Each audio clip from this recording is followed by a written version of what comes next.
Hi, നമസ്കാരം. എല്ലാ പ്രിയപ്പെട്ട പ്രേക്ഷകർക്കും ഐക്കൺസ് ഓഫ് ഇന്ത്യയിലേക്ക് സ്വാഗതം. ഐക്കൺസ് ഓഫ് ഇന്ത്യ ഇപ്പോഴും ചെന്നൈയിലാണ്. ഇന്ന് ഐക്കൺസ് ഓഫ് ഇന്ത്യ പരിചയപ്പെടുത്തുന്ന അതിഥി, അദ്ദേഹത്തെ പരിചയപ്പെടുത്താൻ തന്നെ ഒരു അഭിമാനമായി കാണുന്നു. അദ്ദേഹത്തെ ഇൻ്റർവ്യൂ ചെയ്യാൻ ഒരവസരം കിട്ടിയതിന് ദൈവത്തോട് നന്ദി പറയുകയാണ്. കാരണം അദ്ദേഹത്തിൻ്റെ ജീവിത വഴികൾ നിങ്ങൾക്ക് എല്ലാവർക്കും പ്രചോദനമാകും എന്ന് 100% ഉറപ്പുണ്ട്. നമുക്ക് അദ്ദേഹത്തെ സ്വാഗതം ചെയ്യാം. കൽപ്പക ഗോപാലൻ എന്നറിയപ്പെടുന്ന N Gopalan sir.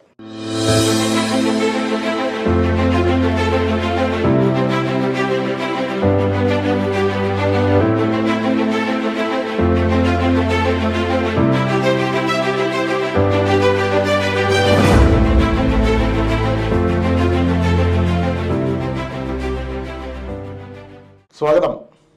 Icons of ഇന്ത്യയിലേക്ക് സ്വാഗതം. നമസ്കാരം. അപ്പോൾ ഇന്ന് സാറിൻ്റെ വിശേഷങ്ങളാണ് ഞങ്ങളുടെ പ്രേക്ഷകർക്ക് കേൾക്കുവാനുള്ള ഭാഗ്യമുണ്ടായിരിക്കുന്നത്. ഒത്തിരി അനുഭവങ്ങളുടെ ഒരു കൂടാരമാണിത്. സാർ ഒരു ബുക്ക് വരെ സാറിൻ്റെ അനുഭവത്തിൽ നിന്ന് എഴുതിയല്ലേ? വഴിയും വെളിച്ചവും. വളരെ അർത്ഥം ഉള്ള ഒരു പേര് തന്നെയാണ്. വെളിച്ചമില്ലാതെ ഒരു വഴിയിലൂടെ നമുക്ക് പോകാൻ പറ്റത്തില്ല. വഴിയും വെളിച്ചവും, അതിനെക്കുറിച്ച് നമുക്ക് പിന്നീട് വയ്ക്കാം. നാട് കണ്ണൂർ ജില്ലയിലെ ഒരു പടന്നപ്പുറം എന്ന് പറയുന്ന ഒരു വില്ലേജാണ്. പടന്നപ്പുറം എന്ന വില്ലേജ്. അവിടെയാണ് ജനിച്ചത്. എന്നാണ് ജനിച്ചത്? നമ്മുടെ ഡേറ്റ് ഓഫ് ബർത്ത് 1953 ഫെബ്രുവരി 14. Valentine's day. ഓ, അന്നാണ് ജനിച്ചത്. അച്ഛൻ്റെ പേര്? അച്ഛൻ വടക്കൻ ഗോവിന്ദനായർ. അന്നത്തെ കാലത്ത് ഒരു സാമൂഹ്യ പ്രവർത്തകനായിരുന്നു. അമ്മ സാധാരണ ഹൗസ് വൈഫ്. ബ്രദേഴ്സ് ഞങ്ങൾ 11 പേരാണ്. 11 പേര്. വലിയ കുടുംബമാണ്. അതിൽ 7 ആൺമക്കളും 3 പെൺമക്കളുമാണ്. സഹോദരങ്ങളുടെ പേരൊക്കെ ഒന്ന് പറയാം. അതിലൊന്ന് മൂത്തവൻ നാരായണൻ എന്ന് പറയും. അദ്ദേഹം ഇപ്പോൾ ജീവിച്ചിരിപ്പില്ല. രണ്ടാമത് രാമകൃഷ്ണൻ, മൂന്നാമത് ലക്ഷ്മിക്കുട്ടി, നാലാമതായിട്ടാണ് ഞാൻ. നാലാമതാണ്. പിന്നെ 5 രാജൻ, 6 പത്മനാഭൻ, 7ാമത് വന്നിട്ട് ഒരു പിൻസാണ് കൃഷ്ണന്റെ എന്നെ ഗോവിന്ദൻ. ഈ കൃഷ്ണൻ എന്ന് പറയുന്ന ആള് ഇന്ന് ക്ഷേത്രകലാ അക്കാദമി സെക്രട്ടറിയാണ്. അദ്ദേഹം ഒരു കഥാകൃത്താണ്, വിജയാണ്, എല്ലാം ഒരു ശകലവല്ലവനാണ്. പിന്നെ അടുത്തത് ഗോവിന്ദൻ, അതിനുശേഷം രാധ, പിന്നെ ഒരു ദാക്ഷായണി എന്ന് പറഞ്ഞ ഇളയ 5 കുട്ടി, അതിനുശേഷം ഹരി എന്ന് പറഞ്ഞിട്ട് ഒരു 5. അപ്പോൾ വലിയൊരു കുടുംബത്തിലാണ്. ആ ദാക്ഷായണി എന്ന് പറയുന്നവർ ഇപ്പോഴില്ല, ജീവനോട്ടില്ല. അപ്പൊ കുഞ്ഞുനാളൊക്കെ വളരെ രസകരമായിരിക്കും.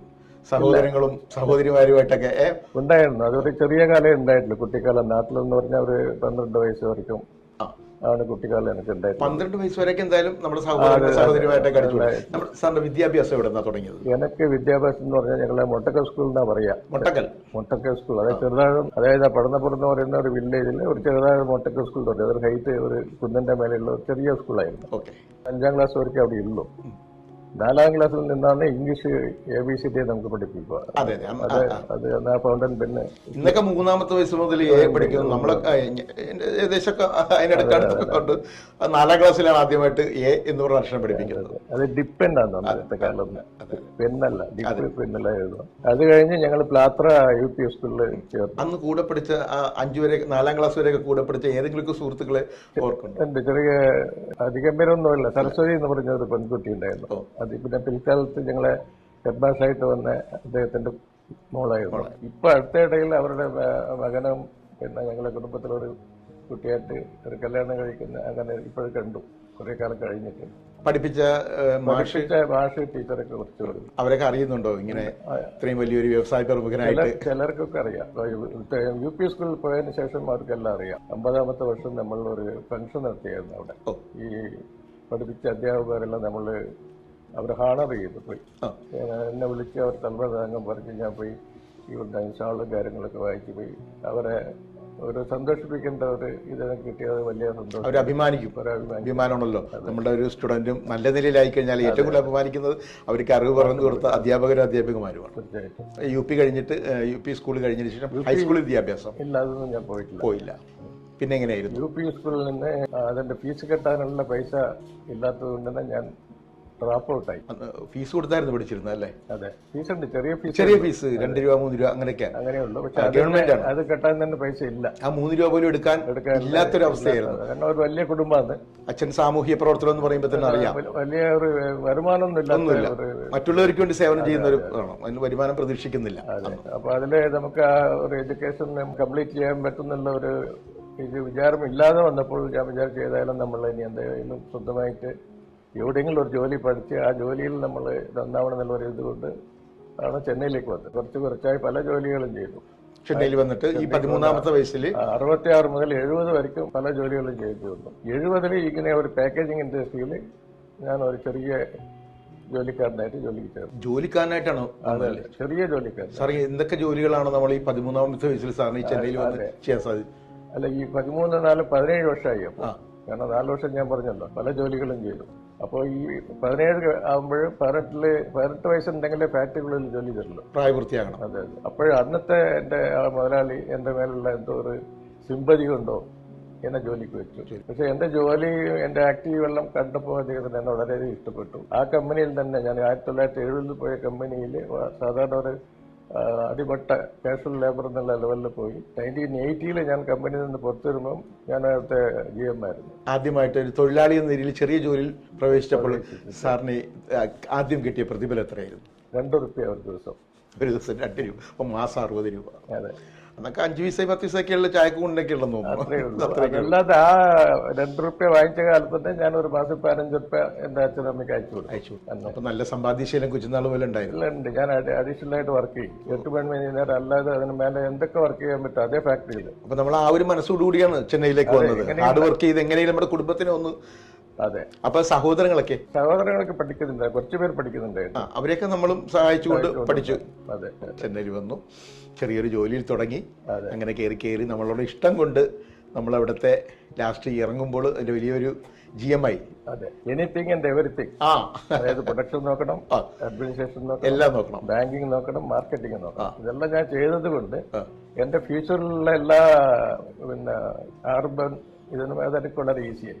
സ്വന്തമായിട്ട് ഒരു കമ്പനി ആരംഭിക്കുക എന്നുള്ള ഒരു ധൈര്യം വന്നത് ഇതെല്ലാം അറിയുന്നത് കൊണ്ടായിരുന്നു.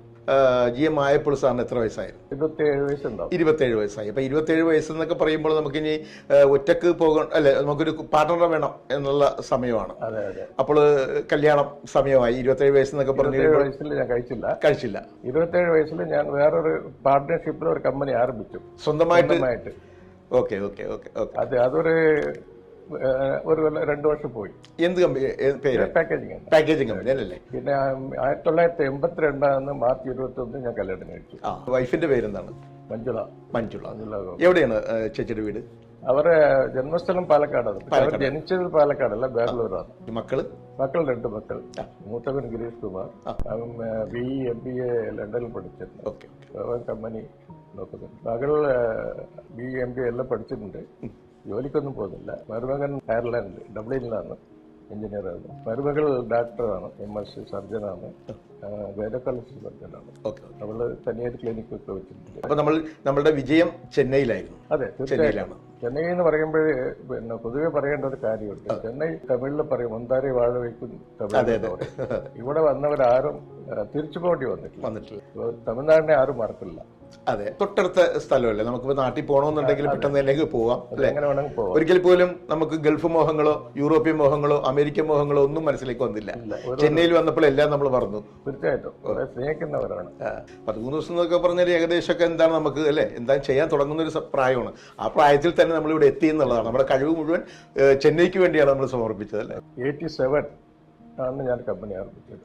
ഓക്കെ, അത് ചെന്നൈയിൽ തന്നെ തുടങ്ങി. ചെന്നൈയിലല്ല, ചിലപ്പോൾ ചെറിയ ഒരു ലെവലിൽ 2000 സ്ക്വയർ ഫീറ്റിൽ ഒരു 15 പേര് വെച്ചിട്ട് TICയിൽ ഇന്ന് TIC എന്ന് പറഞ്ഞു, തമിഴ്നാട് ഇൻഡസ്ട്രിയൽ ഇൻവെസ്റ്റ്മെന്റ് കോർപ്പറേഷൻ, അവിടുന്ന് ലോൺ എടുത്തിട്ടാണ് ഞാൻ ഈ കമ്പനി ആരംഭിച്ചത്. അതിന് വലിയ വിഷമം ഉണ്ടായിരുന്നു. കാരണം നമ്മളൊരു പ്രവാസിയാണ്, മലയാളിയാണ്, നമുക്ക് സ്വത്തൊന്നും ഇല്ല ഇവിടെ. അപ്പോൾ ഇവിടെ എനിക്ക് ചെറിയ ലോണാണ്, 5 ലക്ഷം രൂപ ലോണായിരുന്നു. അത് സാങ്ഷനൊക്കെ ആയി, പക്ഷെ അത് അവർ ഡിസ്പോസ്മെന്റ് ചെയ്യില്ല എന്ന് പറഞ്ഞു. എന്തെങ്കിലും അവർക്ക് പ്രോപ്പർട്ടി ഷുവറിറ്റി ആയിട്ട് കൊടുക്കണം. അപ്പോൾ അത് നമുക്ക് വഴിയില്ലായിരുന്നു. ബോർഡ് ഓഫ് ഡയറക്ടേഴ്സ് എല്ലാവരും അടുത്തും ഒരു ആപ്ലിക്കേഷൻ കൊടുത്ത് അവരോട് മീറ്റിംഗ് ഇട്ട് എന്നെ വിളിച്ച് ഞാൻ അവരോട് സംസാരിച്ചു. അവരോട് കാര്യങ്ങളെല്ലാം തുറന്നു പറഞ്ഞു. ഒരു 10 വർഷം എക്സ്പീരിയൻസ് ഉണ്ട്. എൻ്റെ എല്ലാ മൂലധനങ്ങളും എൻ്റെ എക്സ്പീരിയൻസ് ഇട്ടിട്ടാണ് ഞാൻ ഈ കമ്പനി ആരംഭിക്കുന്നത്. തീർച്ചയായിട്ടും ഇത് മൂടാനുള്ള കമ്പനിയല്ല, നടത്തിയാലേ എനിക്ക് ജീവിതമുള്ളൂ എന്നൊക്കെ പറഞ്ഞപ്പോൾ അവരത് കൺവിൻസായി.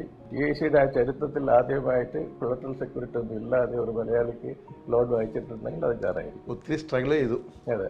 പിന്നെ അവിടുന്ന് അങ്ങനെ 87 മുതൽ ഇന്നിപ്പോ 2024 ഇപ്പൊ നമ്മുടെ കൽപ്പക പാക്കേജിംഗിൽ അതിന്റെ വിശേഷങ്ങൾ പറയും. 15 പേരിൽ തുടങ്ങിയ കമ്പനി ഇന്നിപ്പോൾ 200 പേരിൽ വന്ന് നിൽക്കുകയാണ്. അതെ. അന്ന് 15 പേര് ചെയ്തപ്പോൾ ആദ്യത്തെ വർഷം ടേൺ ഓവർ ഒരു 15 ലക്ഷമായിരുന്നു.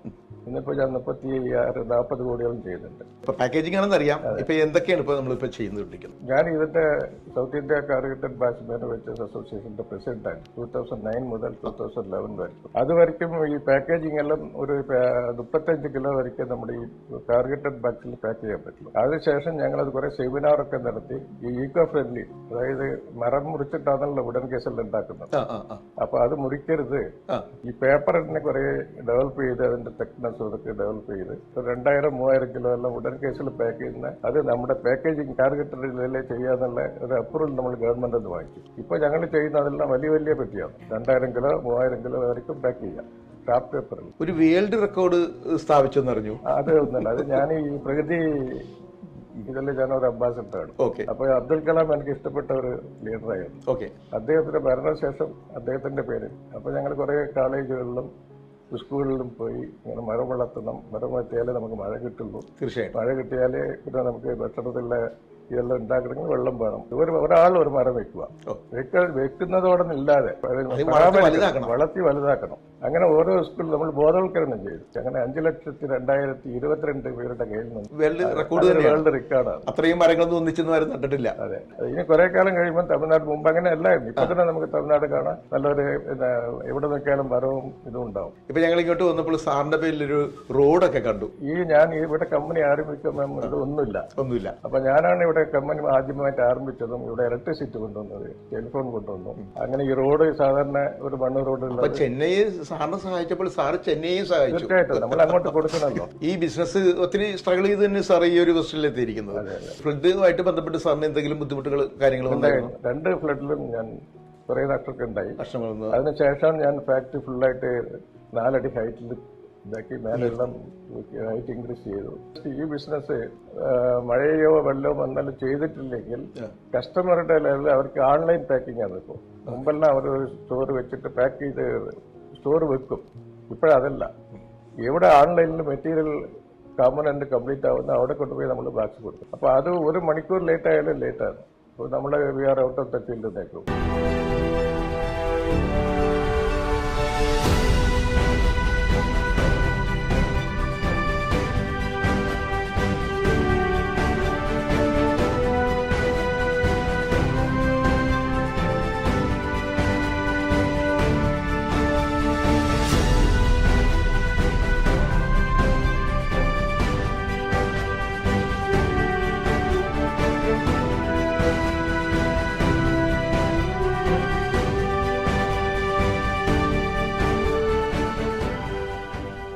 പിന്നെ സാറിന്റെ ഈ ബിസിനസ്സിനൊക്കെ സാറിന്റെ സന്തോഷങ്ങൾ എങ്ങനെയാണ്? വൈഫും മക്കളും ഒക്കെ ആയിട്ടൊക്കെ എങ്ങനെയാണ്? ഞായറാഴ്ചകളിൽ വല്ല സിനിമക്ക് പോവോ? അങ്ങനെയൊക്കെയാണ്? ഒന്നുമില്ല, സിനിമയ്ക്കെല്ലാം പോകുന്ന ഒന്നുമില്ല. ഇതൊക്കെ സിനിമക്ക് പോയിട്ടില്ല. 1-2 പടം കണ്ടിട്ടുണ്ടാവും. എന്താണ് സിനിമയുടെ താല്പര്യമില്ലായിട്ടാണോ? താല്പര്യമൊന്നുമല്ല, ഞങ്ങൾക്ക് ഒന്നുമില്ലാതെ വന്നവരാണ്. സോ നമുക്ക് എവിടെയെങ്കിലും എത്തണം. ഇല്ല സാർ, അല്ല ഇപ്പോഴും ഞങ്ങൾ സന്തോഷം കാണുന്നത് ഈ ജീവകാരുണ്യ പ്രവർത്തനങ്ങൾ ഇപ്പൊ കണ്ടില്ല. ഇതേമാതിരി ഐമ CTMA ഇതിലൊക്കെ എയ്മയുടെ പാറ്റേണിലാണ് ഞാൻ തമിഴ്നാടുണ്ട്. ഇപ്പൊ ജീവകാരുണ്യ പ്രവർത്തനങ്ങൾ ചെയ്യുമ്പോഴാണ് മനസ്സിനൊരു സന്തോഷം വരുന്നത്. വെറുതെ സിനിമ കണ്ട് കോവിഡ് കാലത്തുള്ള ഞങ്ങള് പിന്നെ കുറെ 1250 റുപ്യയുടെ സാധനങ്ങളെല്ലാം ഏകദേശം 500 പെട്ടിയോളം ഞങ്ങളെ ഉണ്ടാക്കിയിട്ട് കൊടുത്തിട്ടുണ്ട്. ഇപ്പോൾ കുറെ ഞങ്ങൾ ജീവകാരുണ്യ പ്രവർത്തനം. സാറിന്റെ വൈഫും സപ്പോർട്ടാണ്? തീർച്ചയായും. അവരുടെ പ്രൈവറ്റ് ആയിട്ടുള്ള സന്തോഷങ്ങൾ മാറ്റിവെച്ചുകൊണ്ട് ഇതിലാണ് കൂടുതൽ താല്പര്യം. ഞാൻ പുറത്തൊക്കെ പോകും. ഏതൊക്കെ രാജ്യങ്ങളിൽ സാർ പോയി? ഞാൻ ഏകദേശം ബിസിനസ്സുമായിട്ട് ബന്ധപ്പെട്ടാണോ അതോ അല്ല ചുമ്മാ കറങ്ങാനൊക്കെ? വൈഫായിട്ടല്ലേ? മക്കളായിട്ട് പോകും. 2 കൊല്ലം ഞങ്ങള് പിന്നെ ഡബ്ബയിൽ പോയിട്ടുണ്ടായിരുന്നു, അയർലൻഡിന്റെ അടുത്ത് അല്ലേ? ഡബ്ബൈ അവിടെയാണ് എന്റെ മരുമകനുള്ളത്. ഓഹോ. ഞങ്ങളൊരു 20-22 ദിവസം അവിടെ ഉണ്ടായിരുന്നു. അപ്പൊ സാറ് അതിനിടയ്ക്ക് സാഹിത്യപരമായിട്ട് തന്റെ അനുഭവങ്ങൾ മറ്റുള്ളവർക്ക് പ്രചോദനമാകാൻ വേണ്ടി ഒരു ബുക്കൊക്കെ എഴുതി അല്ലേ? വഴിയും വെളിച്ചവും എന്ന് പറഞ്ഞുള്ള ഈ ബുക്ക്. ഇതിൽ തന്നെ സാറിന്റെ എല്ലാം ഉണ്ട്, A to Z സാറിന്റെ ജീവചരിത്രമാണ് സാർ എഴുതിയിരിക്കുന്നത്. ഇത് എഴുതാൻ കാരണം നമുക്ക് എപ്പോഴും പിന്നെ നമ്മളുടെ ഇതിങ്ങനെ ഉയർച്ചയിൽ പോയിക്കൊണ്ടിരിക്കില്ല. ഇല്ല, താഴ്ചയുണ്ടാവും പല സ്ഥലത്തും ഡൗട്ട്ഫുൾ വരും. കാരണം ഒരു എക്സാമ്പിൾ, ഞാൻ ഒരു വലിയ ഫാക്ടറി ഹൈദരാബാദിൽ ആരംഭിച്ചിട്ടുണ്ട്. ഞാൻ എനിക്ക് അറിഞ്ഞ ലൈൻ ഡീവിയേറ്റ് ചെയ്തിട്ട് ഞാൻ ഒരു ഇൻഡസ്ട്രിയൽ ചെയിൻ മാനുഫാക്ചറിങ് ഒരു വലിയ ലെവലിൽ തന്നെ ആരംഭിച്ചത്. നമ്മുടെ പഴയ പിന്നെ ഫിലിം സ്റ്റാർ എണ്ണേനി നാഗേശ്വര റാവു, നാഗാർജുനയുടെ അച്ഛനായിരുന്നു ആ കമ്പനി ഇനാഗ്രേറ്റ് ചെയ്തത്. പക്ഷെ അതിന്റെ വലിയ വലിയ ആൾക്കാരുണ്ട് ഈ ചെയിൻ ഇൻഡസ്ട്രിയിൽ. വലിയ ഞങ്ങളൊരു ചെറിയ ലെവലിലുള്ളപ്പോൾ ഞങ്ങൾ റാ മെറ്റീരിയൽ വാങ്ങിക്കേണ്ടത് ഈ വലിയ ചെയിൻ ഉണ്ടാക്കുന്നവരായിരുന്നു റാ മെറ്റീരിയൽ വാങ്ങിക്കേണ്ടത്. അവിടെ നമുക്ക് പാളിക്കാൻ പറ്റി. ഒരു വലിയൊരു എമൗണ്ട് ഞാൻ അവിടെ ഇതായി പോയി, നമുക്ക് ലോസായി. അതെ, അങ്ങനെ ഒരു 5-6 ഫാക്ടറി ഒക്കെ ഞാൻ അവിടെ ചെയ്തു. പിന്നെ ലാസ്റ്റിൽ നമ്മൾ ഒരേ ഒരു ഫാക്ടറിയിൽ നിന്നു. ഇതിപ്പോ ഒന്നും പ്രോബ്ലം ഇല്ല, വളരെ ഭംഗിയായിട്ട് പോകുന്നുണ്ട്. ഓവർലോഡൊക്കെ ഒഴിവാക്കി, ടെൻഷൻ ഇല്ലാതെ ഒരെണ്ണം തന്നെ പ്രോഫിറ്റ് ആയിട്ട് പോകുമ്പോൾ അതിനനുസരിച്ച് നമ്മൾ കുറച്ച് ടെൻഷൻ കുറയ്ക്കാറുണ്ട്. ഇവിടെ ഒരു 200 പേർ ജോലി ചെയ്യുന്നുണ്ട്. അവർക്ക് ശമ്പളം, യൂണിഫോം, ഫുഡ്, ബോണസ് 21% ബോണസ് കൊടുക്കുന്നുണ്ട് വർഷം. അതൊക്കെ അവർ ചോദിക്കൊന്നും വേണ്ട, അതായത് രീതികളിൽ അവർക്ക് കിട്ടും. അവരും ഹാപ്പിയാണ്, ഞാനും ഹാപ്പിയാണ്. അപ്പോൾ സാറിൻ്റെ ഇത് വഴിയും വെളിച്ചവും സാറിനെ കുറിച്ച് അറിയുവാനുള്ള എല്ലാം A to Z സാർ എഴുതിയിരിക്കുകയാണ്. അപ്പോൾ ഞാൻ ഇതിൽ ചിലതൊക്കെ നോട്ട് ചെയ്തു. അതിലൊരു തമാശ നിറഞ്ഞ ഒരു സാധനം എനിക്ക് തോന്നിയത്, രാജപ്പന്റെ ചതി എന്ന് പറഞ്ഞൊരു സാധനം എഴുതിയിട്ടുണ്ട്. അതുപോലെ ഒരു കോമഡി ആണെങ്കിൽ സാർ വലിയ ചതിയല്ല. അത് അന്നത്തെ കാലത്ത് ഞാൻ എന്റെ ഒരു പെങ്ങളെ കല്യാണത്തിന് അന്ന് ഒരു പവന് 100 രൂപയായിരുന്നു പവൻ. അപ്പൊ എന്റെ സമ്പാദ്യത്തിൽ നിന്ന് അത് എടുക്കാൻ പറ്റിയില്ല. അപ്പൊ ഞാനൊരു കടം വാങ്ങിച്ചു, ഒരു ഈട്ടിക്കാരെന്ന് പറയും ഇവിടെ തൊപ്പിക്ക് ഇട്ടിട്ട്. അപ്പൊ 10% പലിശ, 400 രൂപ വാങ്ങിച്ചാൽ നമ്മൾ 40 രൂപ പലിശ കെട്ടണം. അപ്പൊ അത് കെട്ടണം എന്ന് പറഞ്ഞിട്ട് ഞാൻ കുറച്ചായിട്ട് ഈ രാജപ്പന്റെ കയ്യിൽ, എന്റെ മുതലാളിയുടെ ഡ്രൈവറായിരുന്നു, അവനെ വാങ്ങിച്ചിരുന്നത്. ഞാൻ അവന്റെ കയ്യിൽ കൊടുത്തു, കൃത്യമായിട്ട് കേൾപ്പിച്ചു. അവൻ കെട്ടാണ്ട് അവൻ എടുത്തിട്ട് പോയി. വല്ലാത്ത ചതിയാണ് കേട്ടോ, ചെറിയ ചതിയല്ല അവക രാജപ്പന്മാര് ചെയ്യണത്. അപ്പൊ അത് കെട്ടിയിട്ടുണ്ടെന്നുള്ള സമാധാനത്തിൽ ഞായറാഴ്ച ഞാൻ ഇങ്ങനെ കിടന്നുറങ്ങിയത് വീട്ടില്. അപ്പൊ ഉണ്ട് ഒരു ബുള്ളറ്റ് വണ്ടി വന്ന് നിന്ന് തൊപ്പിയൊക്കെ ഇട്ടിട്ട് വന്നിട്ട് ആൾക്കാരുണ്ട്. പൈസ വന്നിട്ടില്ല, ഞാൻ പറഞ്ഞാൽ ഇങ്ങനെ കൊടുത്തയച്ചു.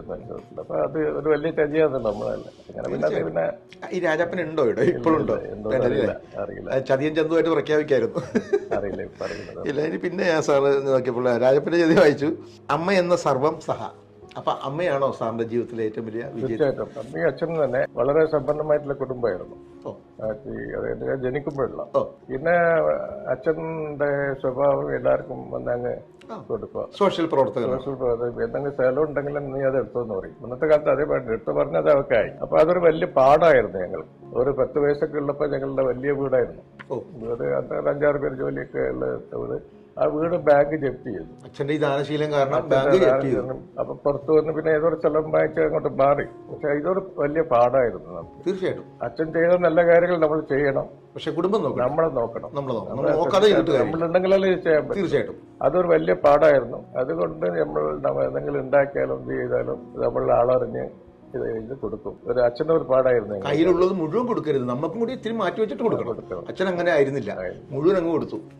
അപ്പൊ അമ്മ ഒത്തിരി കഷ്ടപ്പെട്ട് കാണും ആ സമയത്ത്. അമ്മ കുറേ കഷ്ടപ്പെട്ടു. 10 പേരിന് മക്കൾക്ക് വെച്ച് വിളമ്പുക, അത് തന്നെ ഒരു വലിയ. അന്നത്തെ കാലത്ത് നിങ്ങൾക്ക് അറിയാവുന്നല്ലോ, ഒരു കാലം ഉണ്ടായിരുന്നു നമുക്ക് അരിയൊന്നും കിട്ടില്ല, വെറും ഗോതമ്പും അതും ഇതൊക്കെ ആയിട്ടാണ് ജീവിച്ചത്. ആ സമയത്തൊക്കെ അമ്മയല്ല. ഇപ്പൊ ഞാൻ എന്റെ അവർ ചെയ്ത കാര്യത്തിന് അവരുടെ മരണശേഷം എന്റെ വീട്ടിൽ ഒരു 5 സെന്റ് സ്ഥലം ഒതുക്കിയിട്ട് അവർക്കൊരു മണ്ഡപം കെട്ടി ഞങ്ങളുടെ വീട്ടിലെ കുട്ടികൾ, പുതിയ കുട്ടികൾ കല്യാണം കഴിക്കുമ്പോൾ അവിടെ പോയി വിളക്ക് ചന്ദനത്തിരയും കത്തിച്ചിട്ട് വരണം. കാരണം പഴയ തലമുറേനെ ഇന്ന് ഇപ്പോൾ ഓർക്കണം എല്ലാവരും, അച്ഛനും അമ്മയും മറ്റുള്ളവർ എത്ര കഷ്ടപ്പെട്ടിട്ട്. അതും നമ്മളൊരു ഉദാഹരണമായാലും നമ്മൾക്ക് ആ റെസ്പെക്ട് തരുന്നുണ്ട്. എന്നുണ്ടോ ഇല്ലയോ എന്നുള്ള വേറെ കാര്യം. അമ്മയും അച്ഛനുമാണ് നമ്മുടെ ദൈവം. കണ്ണിൽ കാണുന്ന ദൈവം. അതുകൊണ്ട് അന്നത്തെ കാലത്ത് മാതാപിതാ ഗുരു ദൈവം. അതെ, ഭാര്യയാണ് ആദ്യം. അമ്മയിൽ കവിഞ്ഞിട്ട് വേറെ ഒരു ദൈവമില്ല. പിന്നെ സാറിന് ഞാൻ മഞ്ജുവിനെ ബാധിച്ച മഹാവ്യാധി വൈഫ് അല്ലേ മഞ്ജു ചേച്ചി? അതെ അതെ. എന്തായിരുന്നു സംഭവം? 2002 അവർക്കൊരു അസുഖം വന്നു. അസുഖം എന്ന് പറഞ്ഞാൽ ഡോക്ടർമാരെല്ലാം പറഞ്ഞു ഇത് കുറച്ച് വിഷമമാണ്. അതായത് ഒരു ലിംഫോമ ക്യാൻസർ എന്ന് പറയും. അപ്പൊ എന്റെ കുട്ടികളൊക്കെ വളരെ ചെറിയ കുട്ടികളായിരുന്നു. അപ്പോൾ എനിക്ക് കമ്പനിയും പല പ്രശ്നങ്ങൾ ഈ കമ്പനിക്ക് ആരംഭിച്ച് ചിലതൊക്കെ ജപ്തിക്ക് വന്നു. അങ്ങനെ ഒരു ബുദ്ധിമുട്ടിയിരിക്കുന്ന സമയത്താണ് ഇത് ഡൗൺഫോളുള്ള സമയത്താണ് എന്റെ വീടടക്കം ജപ്തിക്ക് വരുന്നു. അപ്പോഴേക്ക് വ്യാസമില്ലാട്ടെ ഇതൊരു വലിയ ഡൗൺഫോളായിരുന്നു.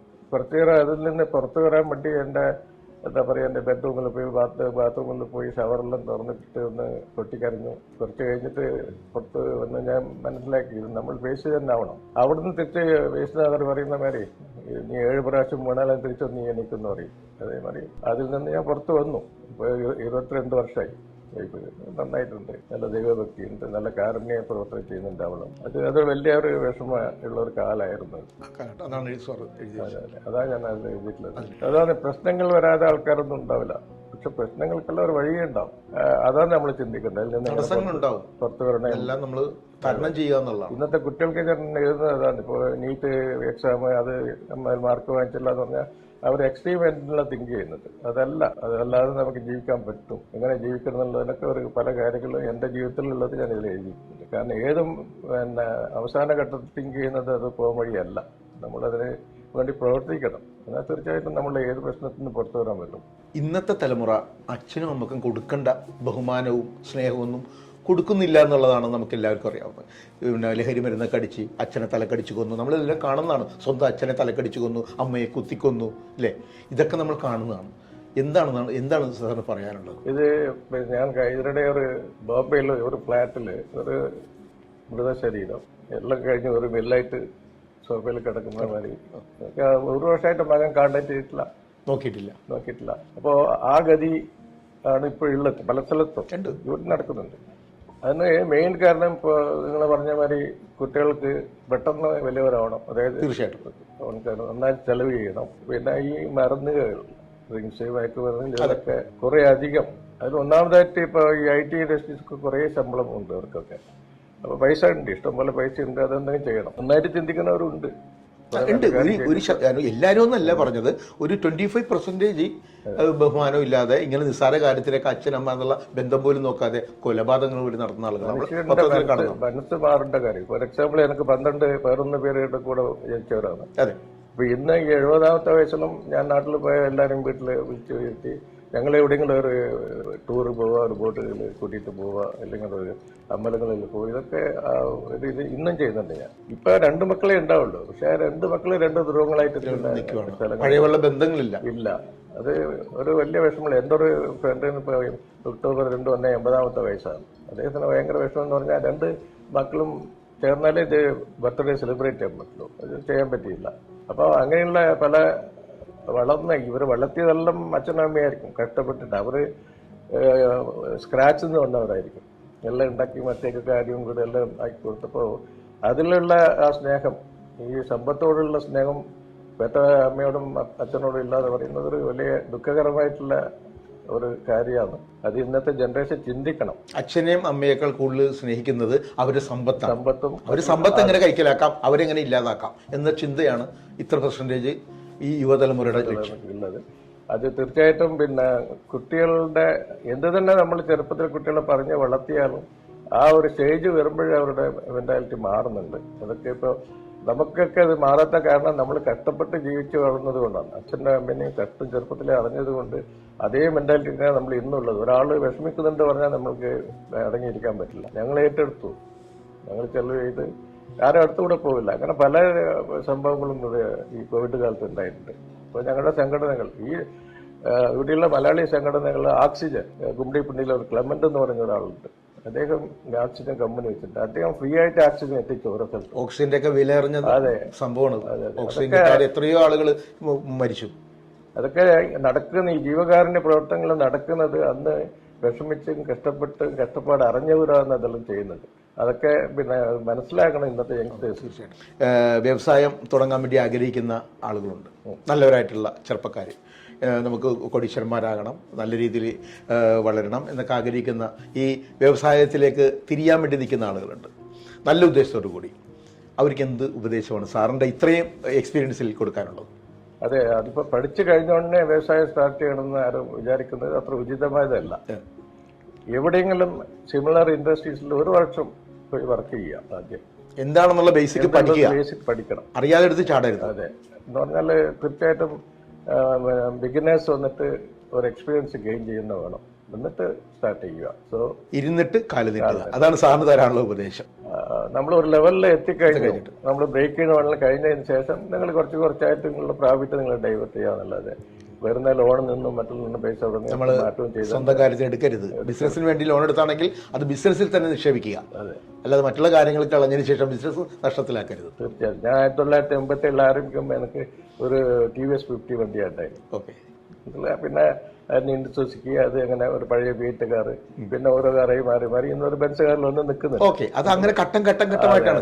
സ്റ്റാർട്ടിങ്ങിന്റെ ബെൻസ് കാറായിട്ട് വന്നു കഴിഞ്ഞാൽ നമ്മൾ അതിന്റെ ചെലവെല്ലാം കഴിഞ്ഞ് ഇതൊക്കെ ചിന്തിക്കണം. നമ്മൾ ഉണ്ടാക്കിയിട്ട് നമ്മൾ ചെലവ് ചെയ്യാം. തീർച്ചയായിട്ടും മറ്റുള്ളവരുടെ പൈസയിൽ നമ്മൾ ചെലവ് ചെയ്യരുത്. അപ്പോൾ ഒത്തിരി വിലയേറിയ ഉപദേശങ്ങളാണ് സാറിന്റെ ജീവിതാനുഭവങ്ങളിലൂടെ നമ്മുടെ പ്രേക്ഷകർക്ക് കിട്ടിയിരിക്കുന്നത്. സാറിന്റെ കൽപ്പക പാക്കേജിംഗ് പ്രൈവറ്റ് ലിമിറ്റഡ് ഇനിയും ഈശ്വരൻ്റെ അനുഗ്രഹം കൊണ്ട് ഉയർച്ചയിലേക്ക് കുതിക്കട്ടെ എന്ന് ആശംസിക്കുന്നു.